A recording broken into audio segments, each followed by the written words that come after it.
Okay, here we go. Paddington and the Marmalade Maze. One day, Paddington's friend, Mr. Gruber, took him on an outing to a place called Hampton Court Palace. "I think you will enjoy it, Mr. Brown," he said as they drew near. "It's very old and it has over 1,000 rooms. Lots of kings and queens have lived here." Mr. Paddington always enjoyed his outings with Mr. Gruber, and he couldn't wait to see the palace inside.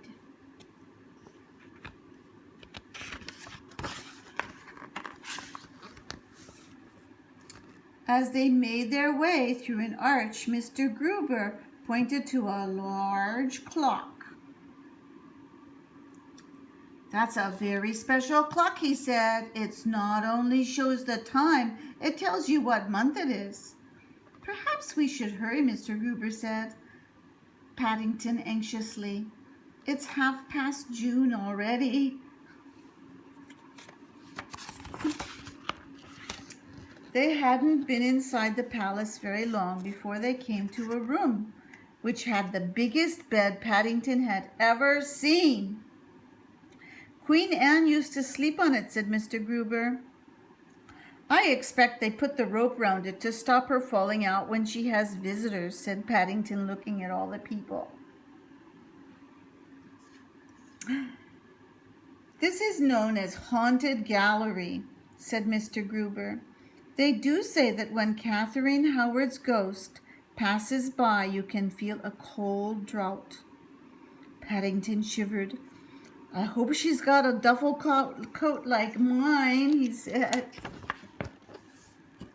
Mr. Gruber took Paddington to see the kitchen next. "In the old days they used wood fires," he explained. "That's why there is such a high ceiling. There was a lot of smoke." "I was hoping they might have some royal buns left behind," said Paddington, licking his lips. "Talking of buns," said Mr. Gruber, "I think it's time we had our lunch." He led the way outside, and they sat down together at the edge of a pool. As Paddington opened his suitcase, he accidentally dropped one of his sandwiches into the water. Oh! It was soon alive with goldfish. "They must like marmalade," said Mr. Gruber. "I wonder if that's how they got their name."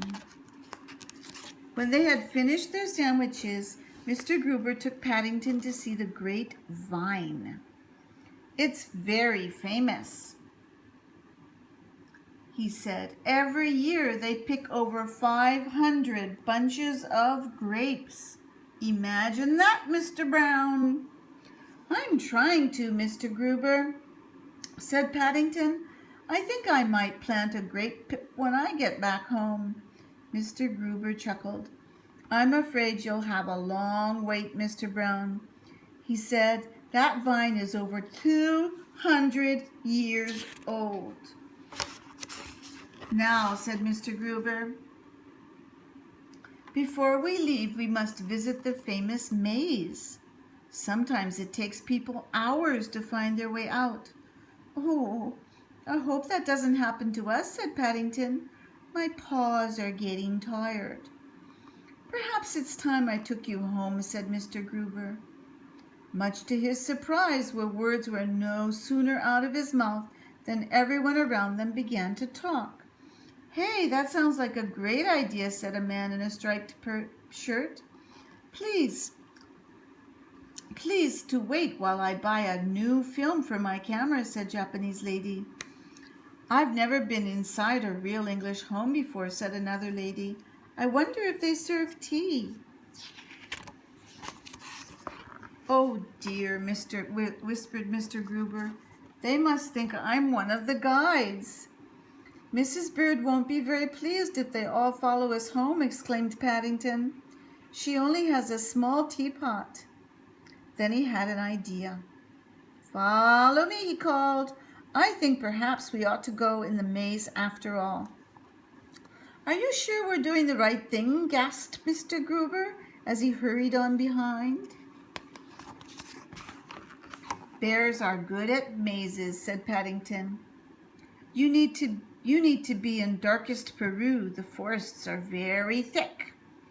And sure enough, before Mr. Gruber had time to say any more, Paddington led the way out, leaving everyone else inside.